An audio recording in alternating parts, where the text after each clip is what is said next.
A aprendizagem é a grande entrega do professor. E o mais interessante é que só há ensino se tiver aprendizagem. Se o aluno não aprendeu, não houve ensino. E pode acontecer a aprendizagem mesmo sem ter havido a intenção de ensinar, a gente bem sabe disso. Entender como que o garoto aprende talvez seja mais importante do que aprender diferentes maneiras de ensinar. Porque quando a gente aprende apenas técnicas de ensino, a gente está com foco no ensino. E quando a gente se preocupa em entender como é que acontece isso lá na cabecinha do menino, a gente pode articular a nossa aula de forma a ajudá-lo a aprender melhor. Por isso, todo professor, todos nós que damos aula, que temos como principal entrega promover aprendizagens, precisamos entender quais são os 4 grandes elementos da aprendizagem, quais são as grandes fases que o menino passa. E são elas: a formação de sentido, o esforço cognitivo, o interesse e o relacionamento.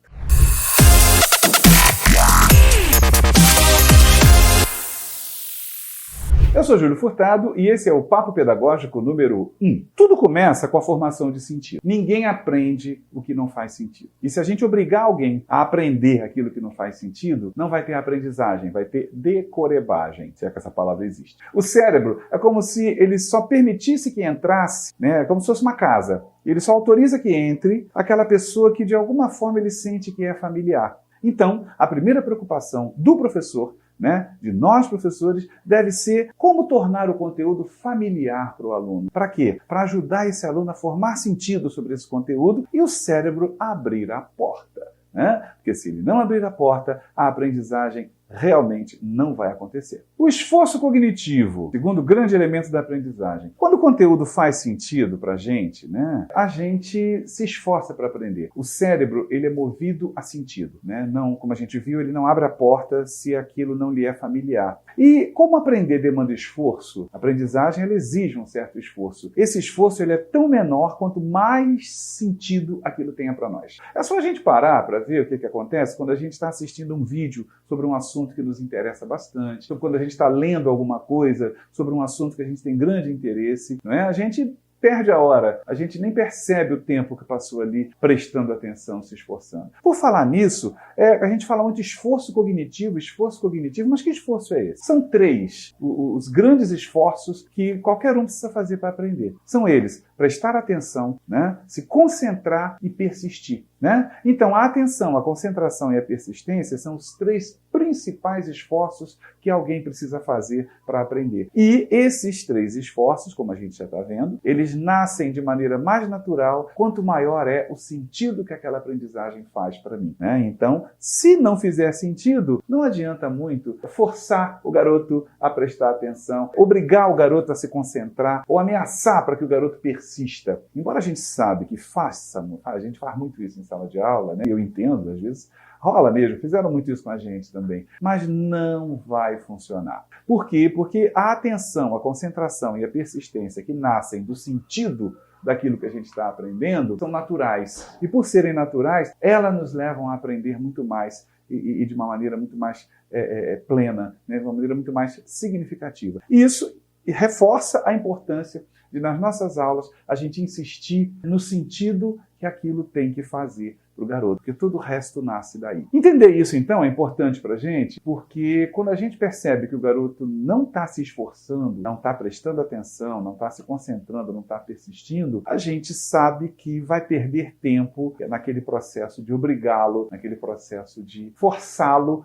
a desenvolver esse esforço. Com certeza vai ser desgastante para nós e para eles. O terceiro elemento chama-se interesse. Quando o menino forma sentido sobre o que ele está aprendendo, isso faz com que ele se esforce cognitivamente de forma meio que natural. E aí ele aprende. E isso aumenta o interesse dele continuar aprendendo. Então, na verdade, a gente tem que entender que o esforço que o garoto faz para aprender nasce do sentido que ele forma. Porém, o que mantém esse esforço é o interesse que ele desenvolve por aquilo que está aprendendo. É como se fosse assim, ele faz aquilo que ele está aprendendo, ele entende o sentido que aquilo tem. Aí ele se esforça para uma compreensão inicial. Aí ele aprende. Aí aquilo desperta o interesse. E esse interesse mantém ele fazendo esforço. Mantém ele prestando atenção, mantém ele se concentrando, e mantém ele persistindo. A persistência é fundamental. Quando de primeira ele não entendeu, ele tem que, deixa eu tentar novamente.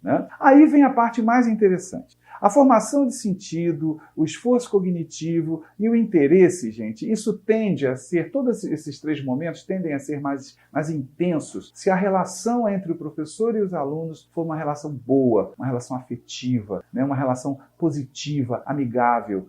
E daí a gente tira a seguinte conclusão: eu aprendo melhor com quem eu gosto. Isso já está mais do que provado pela ciência, que eu aprendo muito melhor com um professor que tem uma relação boa comigo, com quem eu simpatizo. E isso acontece porque essa aprendizagem ela fica sendo regada pelo prazer de conviver com aquela pessoa, que promove um convívio realmente prazeroso ali no processo de aprender. Por isso, todo professor precisa desenvolver duas grandes competências. A competência técnica, as competências técnicas, que tem a ver com entender do assunto que eu estou ensinando, entender de algumas técnicas de ensino, que vai facilitar a compreensão por parte do aluno, saber hierarquizar esse conhecimento, começando pelo mais simples, indo aumentando aos poucos o nível de complexidade. Isso tudo forma a minha competência técnica. Agora, não adianta só ter competência técnica. Eu preciso ter competência relacional.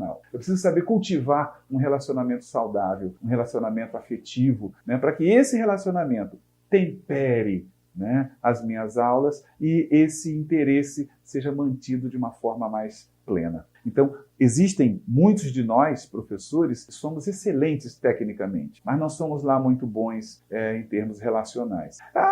Será que esse professor tem resultado? Será que os alunos aprendem? Sim, se eles tiverem muito interesse. Natural. Geralmente professor de cursinho, professor de preparatório, onde as pessoas estão ali com um nível de interesse muito forte, elas aprendem, elas estão interessadas mais na capacidade técnica desse professor explicar e fazê-los entender. Agora, nas escolas regulares, quando nós temos que criar o interesse nesse aluno, quando muitas vezes o aluno está ali e não sabe nem para quê, nós temos que fazer esse aluno se interessar, fazer com que esse aluno construa sentido para que ele se esforce cognitivamente, para que nasça daí o interesse, e isso tudo está temperado com o nosso relacionamento, com a forma como a gente se relaciona com eles. E aí a gente deduz, uma dedução bem óbvia, que não basta saber ensinar. A gente tem que gostar de ver o menino aprender.